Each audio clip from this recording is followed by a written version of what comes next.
Will next-gen consoles be too expensive for the mass market?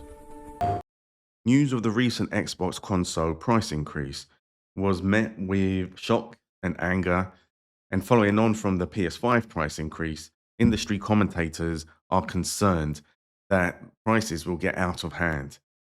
Now, this is because of a confluence of factors, including tariffs, but now there are leaks about the next generation consoles and their superior specifications, and there is a real worry that consoles will be priced out of the budget of ordinary people, and console gaming will become an elitist hobby. However, Sony may have a solution to this. What if it can make its next generation console, the PlayStation 6, in the USA? The causes of console price increases this generation. Traditionally, consoles are launched and get cheaper over the course of their life cycle. However, this generation has been quite extraordinary in that console prices have increased. Now, there are three factors that have caused this. The first has been the pandemic and the lockdown. During the pandemic, there was, for many nations, all nations, extra medical costs. There was the cost of stimulus packages to make sure that people had enough money to eat and pay their bills and their rent and mortgages. There have been the cost to make sure that businesses can stay afloat so countries can keep running. So that's been one major factor. Additionally, there has been the war between Ukraine and Russia. Now, this has had a major impact on world markets. Firstly, because is a significant exporter of grain and other foods, and these are consumed by many countries. Additionally, energy costs have gone up. Sanctions on Russia have led to a global spike in energy prices. And finally, Trump tariffs. These are an import tax on goods made outside of the USA when they are brought in to the USA. So let's have a look at that a little bit deeper. Trump tariffs. Why has President Trump introduced tariffs? Well, he got back into power and he saw two things that concerned him: the economy and getting involved in a war and not having the resources to fight against any attackers. But firstly, with the economy. Since the 60s, many manufacturing companies, they've moved their work into other countries. And the reason for this is they've seen that it's possible to make their goods in other countries, including China, for far cheaper than in the USA. So when they've looked at it as a company, they thought, why not? Why not make their goods abroad? Because it means that they pay less money and then they can sell them to US buyers for a cheaper cost. And this seems to make sense. It seems to be all good. However, there are ramifications with this. It means that there has been a continual loss of jobs in the US, blue collar jobs, factory jobs. And the side effect of that is that less people have jobs, there's less money coming in, and that's not good overall for the economy. Additionally, it's affected the trade deficit. And in its most simplest form, this means that the US is spending more on buying imported goods than the money it makes from selling and exporting goods. It's less economically strong, but also it's reliant on products and produce from other nations. And overall, it would like that situation to be reversed. Now, the other aspect is to do with security. The US is intending to increase its security and independence. And this is ultimately down to computer chips. Now, one of the lessons learned during the pandemic was how reliant modern society is on computer chips. Near the end of the pandemic, the price of new cars shot up because microchips that had been supply constrained during the pandemic because so little were being made, the cost of them meant that the cost of cars had shot up. Computer chips are used everywhere from our phones to buildings to guidance systems in missiles. So, if the US was to go to war with China, for example, China is in a very powerful position because it could cut off supply of minerals to the US. And this means the US would have far less minerals to make its own chips. Additionally, ready-made chips, it could cut off the export of chips to the US. So if it doesn't have the resources, if it doesn't have the computer chips, this means that the US is effectively dependent on other nations. And so Trump sees this, and this is why he made such a fuss about getting a mineral deal with Ukraine. He wants to make sure that the US has enough resources so that it can be independent if it ever goes to war with another superpower. So to reiterate, the goal of the tariffs is to make the US economy stronger and self-reliant with manufacturing, so it's not vulnerable to a foreign nation cutting off its import. How tariffs work. To strengthen the independence of the United States, what President Trump wants to do is encourage manufacturers to make their goods in the US. And so to do that, it is placing tariffs on imported goods so that the profits are less for these manufacturers so that they see making their goods in the US as a viable and superior alternative. So let's look at how that works. If a company such as Sony or Microsoft make consoles or whatever their product is in another nation, when they import it into the United States, they have to pay a tariff. This is a tax on the item. This varies depending on what the country is.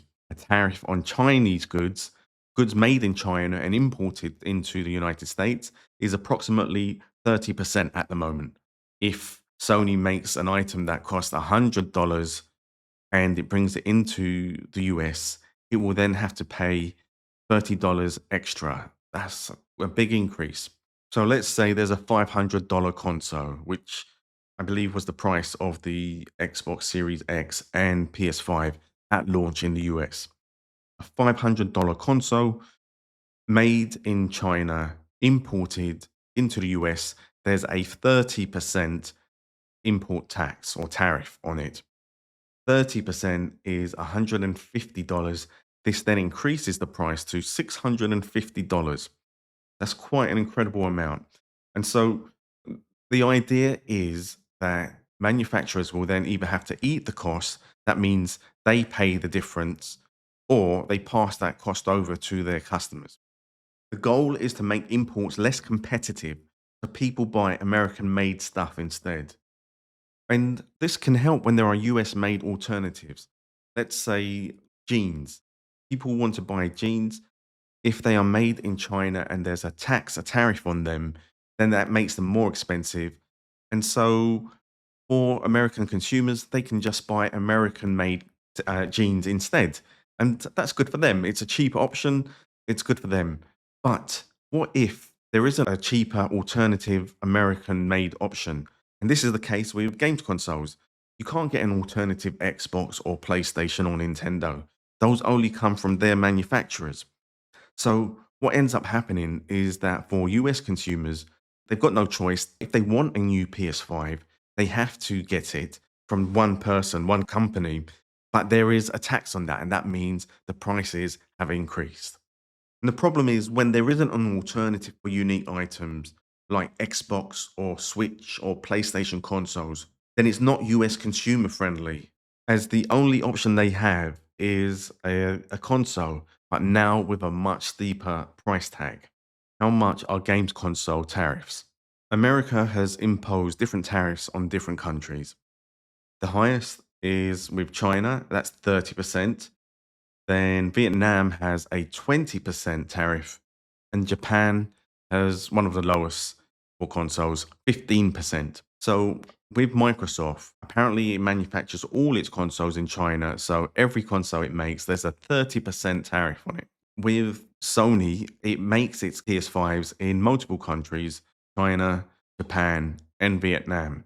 So what it has been apparently doing is it's trying to make sure that the consoles it makes in Japan, which is the lowest tariff, it sends all of those to the US. I would imagine then that countries, consoles made in China, it can then send to other nations such as in the EU and the UK. It's a highly tactical business for Sony, making sure that it can get the lowest tariff possible for the consoles it sends to the US.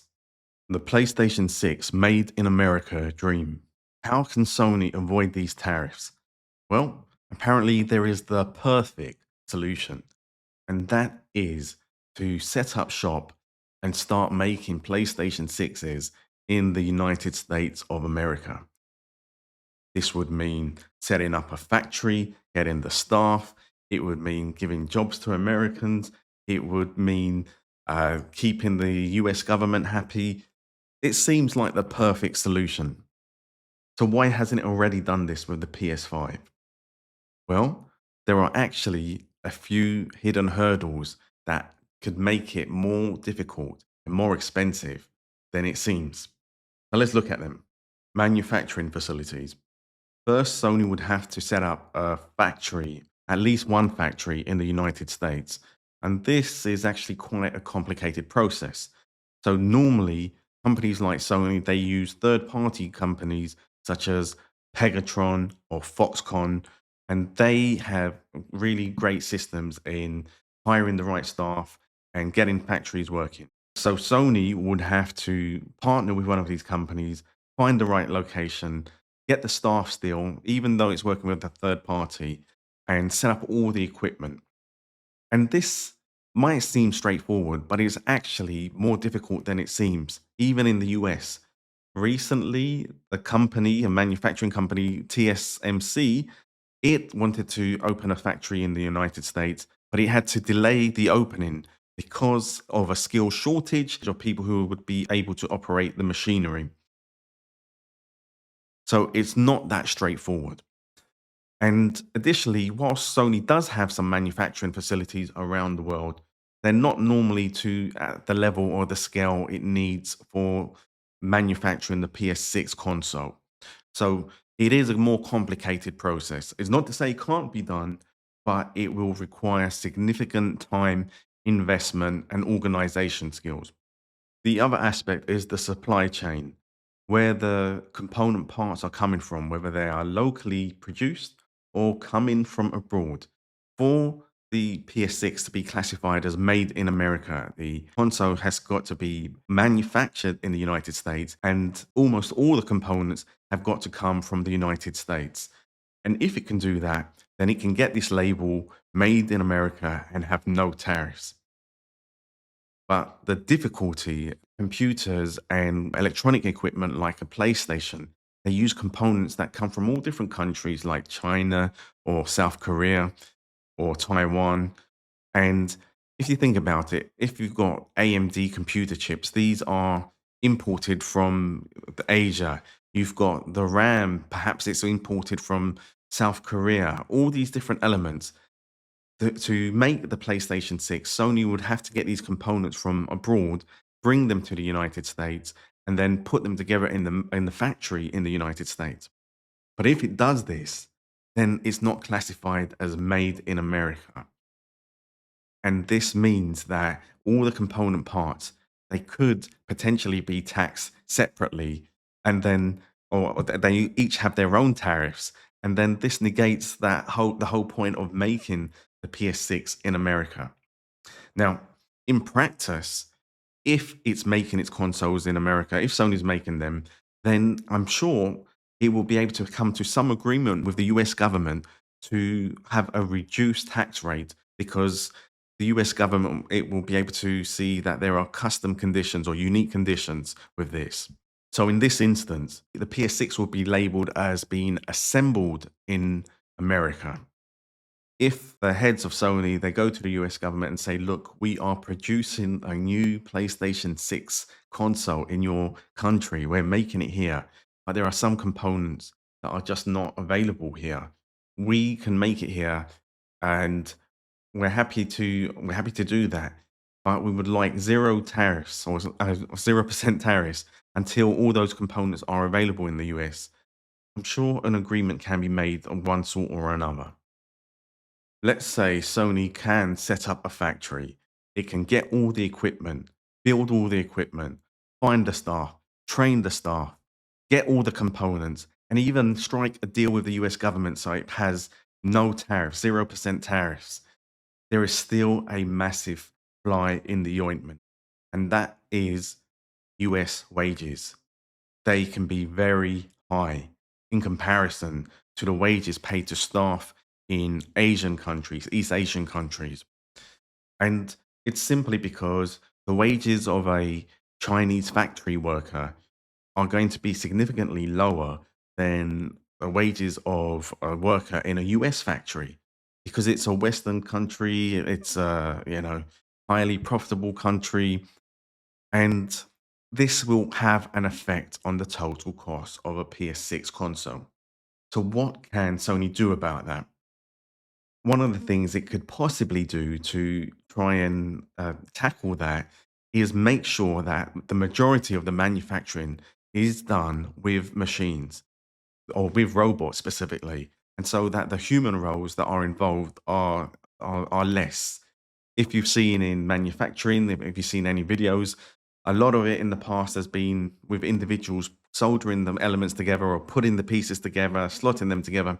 If the human workforce can be reduced, then that means the human wage costs can be reduced. And that could be a way of tackling it and for Sony to be able to make the PS6 cheaper. Could a PS6 be made in America? The high cost of console manufacture is a real threat to gaming. Microsoft has priced the Xbox Series so high, it's now out of that spontaneous purchase territory. And with the rumors that the next generation Xbox is going to cost $1,000, it really is going to be further away from the common gamer, the average family, the average person. But to be honest, Microsoft doesn't care because it's going in an all cloud direction. The problem or the goal of Sony is that it's still focused on being a console box product manufacturer first. And so it has to make these boxes, it has to make them affordable. And whilst it may in some ways be hoping that if there's a new government, whether that be a new Republican government or a new Democrat government, they might reverse the tariffs, it has to be prepared that those tariffs might not be going away. So, how is it going to deal with that? And Sony has actually spoken up about this. And this is what it said. Let's have a look. So, President and COO Hiroki Totoki stated that Sony was considering manufacturing PlayStation 5 consoles in the United States. And this earnings call took place on the 14th of May, 2025. During the call, he told investors that manufacturing hardware in the US needs to be considered going forward, noting that consoles, of course, can be produced locally and that he thought that would be an efficient strategy to offset tariffs. PlayStation 6 USA. Sony having to make a console in the US is fraught with cost, but if the tariffs remain, it's going to have to do it. Now, I don't know if cloud gaming really is going to be the future of gaming, but in the short term, in the next 15, 20 years at least, you're not going to be able to have that great performance that you do on a device, a local device. And so I really hope that companies like Sony with its PlayStation and Nintendo with the Switch 3 and Xbox, if it makes an affordable console, they are able to make new consoles that are affordable because I don't want to see gaming become an elitist hobby. I want it to be affordable and available to all. So hopefully, maybe we'll see if Sony will actually be able to make a PlayStation 6 in the United States of America.